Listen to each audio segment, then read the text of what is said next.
नमस्कार। मैं कमलेश कबीर आपका एक बार फिर स्वागत करता हूं इस नए एपिसोड में। आज के इस एपिसोड में हम बात करेंगे लोकसभा और राज्यसभा की। दोनों तरफ इस वक्त सत्ता पक्ष हो या विपक्ष हो, घमासान मचा हुआ है। कल लोकसभा में वंदे मातरम को लेकर चर्चा शुरू हुई। शुरुआत की प्रधानमंत्री नरेंद्र मोदी ने। ठीक उसी श्रृंखला में या हम कहें कि चरणबद्ध तरीके से आज इसकी शुरुआत की राज्यसभा में गृह मंत्री अमित शाह ने। और भारतीय जनता पार्टी की तरफ से अगर हम देखते हैं तो इस वक्त अमित शाह से अच्छा वक्ता मुझे लगता है कि शायद नरेंद्र मोदी से भी अच्छे वक्ता माने जाते हैं, क्योंकि जिस तरीके से वो तथ्यों के साथ अपनी बात रखते हैं तो एक तरीके से विपक्ष को खामोश कर देते हैं। और अमित शाह का काम करने का तरीका आप सबको पता ही है। तो जब हम वंदे मातरम की बात करते हैं तो वंदे मातरम की चर्चा क्यों जरूरी है। और अमित शाह ने आज प्रियंका गांधी का सीधे तौर पर नाम तो नहीं लिया, लेकिन प्रियंका गांधी के नाम की तरफ इशारा करते हुए जो बात बोली, मुझे लगता है कि वो पूरे देश को समझनी भी चाहिए। प्रियंका गांधी ने कल लोकसभा के पटल पर जो बात बोली वो ये थी कि बंगाल के चुनाव को देखकर, पश्चिमी बंगाल में अगले साल चुनाव होने वाले हैं 2026 में, इसके मद्देनजर भारतीय जनता पार्टी इस तरीके का खेल खेल रही है, मतलब वंदे मातरम के ऊपर चर्चा कर रही है। अब यहां पर हम पहले गांधी परिवार की मानसिकता को थोड़ा सा समझते हैं।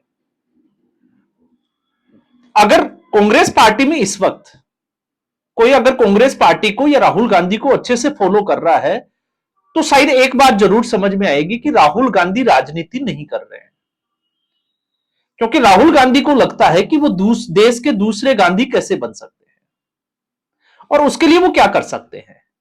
और जब हम राजनीति की बात करते हैं तो राजनीति में इससे फायदा होगा, ऐसा जो है वो अभी तक होता हुआ दिखाई नहीं देता।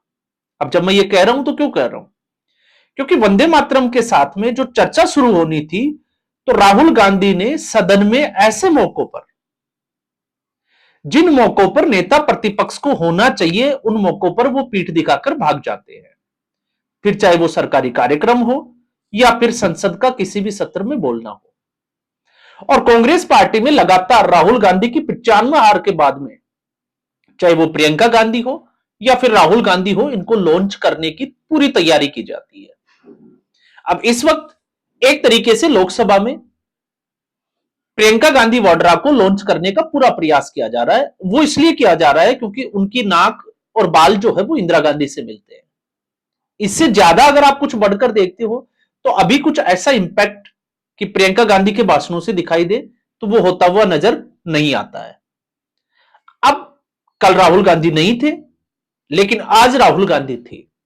और जब मैं ये कहता हूं, मैंने पहले भी एक बार बात की थी कि राहुल गांधी राजनीति नहीं कर रहे हैं, और राहुल गांधी जब तक ऐसा करते रहेंगे तब तक कांग्रेस पार्टी कभी ऊपर उठ नहीं सकती।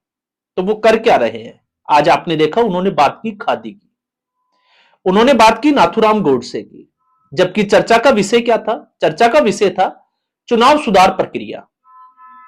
अब चुनाव सुधार प्रक्रिया को बेहतर कैसे किया जा सके, लेकिन राहुल गांधी भाषण जो है वो अपने ही मुद्दों के ऊपर, जो उनको बोलना होता है, जो रटी रटाई चीजें उनके पास होती है, वो सिर्फ उन्हीं के ऊपर बोलना पसंद करते हैं। और इसलिए आपने देखा कि सदन में जो है वो लगातार दोनों तरफ से हंगामा जारी रहा। तो इसके ऊपर हम जो है वो खुलकर चर्चा एक नए वीडियो में जरूर करेंगे। तो यहां पर राहुल गांधी की मानसिकता आपको समझ में आई रही होगी और प्रियंका गांधी वाड्रा की।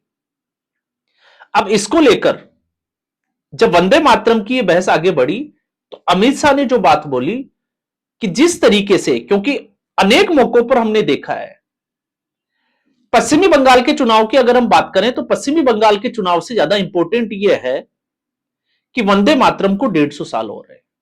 और ऐसी स्थिति में क्या 150 साल के ऊपर क्या हर भारतीय को इसकी जानकारी नहीं होनी चाहिए कि वंदे मातरम उनके जीवन का, उनके इस देश का जो है वो किस तरीके से एक अहम हिस्सा बना हुआ है। क्योंकि वंदे मातरम भारत का राष्ट्रगीत है और इसको राष्ट्रगीत के रूप में 1950 में स्वीकार कर लिया गया था। लेकिन आज भी वंदे मातरम अधूरा है क्योंकि उसमें उन पैराग्राफ को हटा दिया गया जिसमें एक तरीके से मुस्लिम तुष्टीकरण को देखते हुए मुसलमानों को खुश करने का प्रयास किया गया था। अब इसको दूसरी स्थिति में अगर हम समझते हैं, जिसका आज जिक्र जो है वो राज्यसभा से भी हुआ, तो आप देखिए जितने भी जो मुस्लिम सांसद और विधायक होते हैं वो कभी भी वंदे मातरम बोलते हुए नजर नहीं आते हैं, और जब भी वंदे मातरम का ये शुरू होता है तो वो सदन को छोड़कर बाहर चले जाते हैं, और अक्सर हर मौके पर ऐसा देखने को मिलता है। तो उस वक्त जो खेल चला मुस्लिम लीग के साथ, अमित शाह ने जो बात बोली कि भारत के टुकड़े होने से बचाने के लिए हम कहें कि वंदे मातरम को इसलिए जो है वो काट दिया गया, तोड़ दिया गया, लेकिन उसके बाद में भी, क्योंकि यहां पर एक बड़ा गंभीर सवाल पैदा होता है, जब हम भारत के टुकड़े होने की बात को देखते हैं तो कांग्रेस पार्टी ने हर संभव प्रयास किया मुसलमानों को खुश करने के लिए, लेकिन वो खुश हुए। और जो उस वक्त के सवाल से आज के समय में अगर हम देखते हैं, वर्तमान समय में, तो क्या बदलाव आया? आज भी स्थिति जो है वो वैसी की वैसी ही बनी हुई है।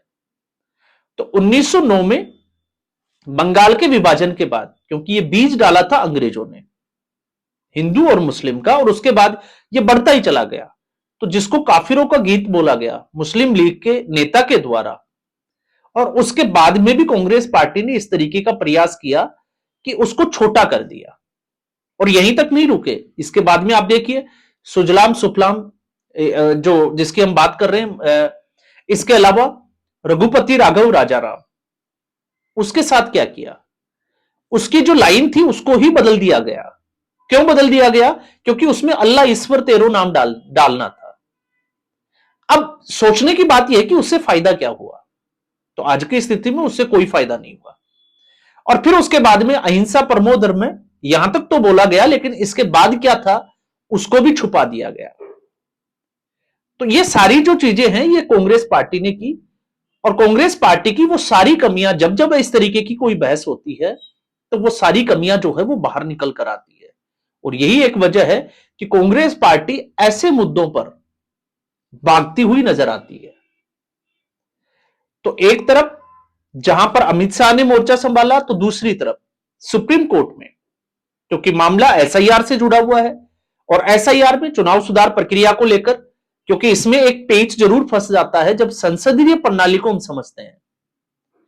तो चुनाव आयोग एक स्वतंत्र संस्था है, और चुनाव आयोग के अगर आप चुनाव आयोग से कोई सवाल पूछते हैं तो उसका जवाब सरकार का कौन सा मंत्रालय देगा, यह एक बड़ी समस्या है। लेकिन फिर भी विपक्ष अड़ा रहा, तो इसके ऊपर सरकार राजी हुई कि चुनाव सुधार प्रक्रिया के ऊपर चर्चा हो सकती है, चुनाव आयोग के ऊपर चर्चा नहीं हो सकती। तो दूसरी तरफ सुप्रीम कोर्ट ने जिस तरीके से जब से चीफ जस्टिस ऑफ इंडिया बने हैं सूर्यकांत, उसके बाद से जो मोर्चा संभाला हुआ है, क्योंकि इस वक्त एसआईआर को रोकने में विपक्ष पूरी तरीके से नाकामयाब रहा। फिर चाहे वो बिहार का चुनाव हो, तो बिहार के चुनाव में लगभग 65 लाख और 3 लाख आगे अगर हम देखते हैं तो 68 से 69 लाख वोट कटे, लेकिन विपक्ष एक भी गड़बड़ सुप्रीम कोर्ट के पटल पर रखने में नाकामयाब हुआ, और सुप्रीम कोर्ट ने कहा था कि अगर आप एक भी गड़बड़ लेकर आते हैं तो पूरी एसआईआर की प्रक्रिया को रद्द कर दिया जाएगा। उसके बाद जो है वो चुनाव हुए, चुनाव का परिणाम भी आ गया। तो ना तो विपक्ष का वो मुद्दा बना जिस मुद्दे के सारे विपक्ष को यह लग रहा था कि शायद संजीवनी मिल जाएगी, और दूसरा सुप्रीम कोर्ट, तो सुप्रीम कोर्ट में भी यह मुद्दा जो है वो बिल्कुल नहीं चला। तो फिर उसके बाद में चुनाव आयोग ने 12 राज्यों में एसआईआर की प्रक्रिया को कराने का ऐलान किया, और उसके बाद में उसमें इंपॉर्टेंट जो था वो था पश्चिमी बंगाल।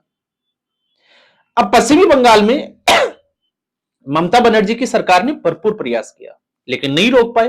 हाईकोर्ट गए, सुप्रीम कोर्ट गए, तो सोचा कि एक नया मुद्दा बनाया जाए जिससे कि एसआईआर को डाइवर्ट करने का प्रयास किया जाए, और वो था बीएलओ की मौत को।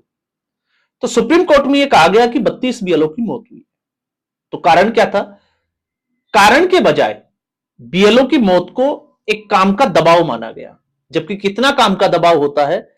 सिर्फ 7 से 8 घरों में या 10 घरों में जो है वो डेली एक बीएलओ को जाना होता है, वहां से जो फॉर्म होते हैं वो देने होते हैं, वो भरवाने होते हैं, वेरीफाई करने होते हैं।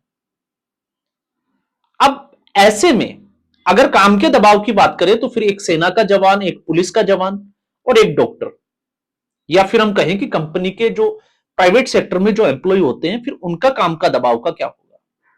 तो क्या सिर्फ मात्र इसी काम के दबाव से इन लोगों की मौत हुई? तो उसमें एक बात चुनाव आयोग ने जो बोली वो ये निकल कर आई कि बीएलओ को जो है वो लगातार धमकाया और डराया जा रहा है। तो आज की जो सुनवाई हुई सुप्रीम कोर्ट में, उसमें साफ तौर से यह तय कर दिया कि बीएलओ की सुरक्षा निश्चित की जाए। और अगर कोई राज्य सरकार, क्योंकि ये सुरक्षा का मामला जो है वो राज्य सरकार के अधीन आता है, तो अगर राज्य सरकार इसके लिए तैयार नहीं होती है तो फिर सीआईएसएफ जैसे अर्धसैनिक जो बल है उनको यह जिम्मेवारी दी जानी चाहिए कि बीएलओ की सुरक्षा निश्चित कैसे की जा सकती है। क्योंकि बंगाल में जो स्थिति बनी हुई है, किसी को तथ्य, फैक्ट्स और जो है वो सामने रखने की जरूरत नहीं है। जब से एसआईआर की प्रक्रिया शुरू हुई है, बांग्लादेश बॉर्डर के ऊपर एक हुजूम उमड़ा हुआ है। लोग बांग्लादेश वापस जो है वो जाने की फिराक में है। तो ये लोग कौन से हैं? ये लोग वही है जिनका मुद्दा लगातार जो है वो 15 अगस्त से बना चलता आ रहा है। तो एक तरफ चाहे वो संसद हो या फिर दूसरी तरफ अब आप बात करें सुप्रीम कोर्ट हो, तो इस वक्त कहीं भी जो है वो विपक्ष को राहत मिलती हुई दिखाई नहीं दे रही है। और यही एक कारण है, चाहे वो सदन के दोनों पटल, लोकसभा हो या राज्यसभा हो, विपक्ष हताश है। विपक्ष को यह सूझ ही नहीं रहा कि किस मुद्दे पर चर्चा करनी है और किस मुद्दे पर नहीं चर्चा करनी है। और ना उनकी जो है वो कोई भी बात सुप्रीम कोर्ट में मानी जा रही है। तो एक तरीके से आपको पता ही होगा कि सूर्यकांत के खिलाफ कुछ पूर्व जजों ने, कुछ एनजीओज ने मोर्चा खोल दिया उनको चिट्ठियां लिखना। क्यों किया इसके कारण आपको पता ही होगा, क्योंकि इससे पहले भी एक वीडियो में हमने उसकी चर्चा जरूर की थी। तो आज के एपिसोड में बस इतना ही। उम्मीद करूंगा वीडियो एपिसोड आपको पसंद आया होगा। वीडियो को लाइक करें, शेयर करें, चैनल जरूर सब्सक्राइब करें। धन्यवाद।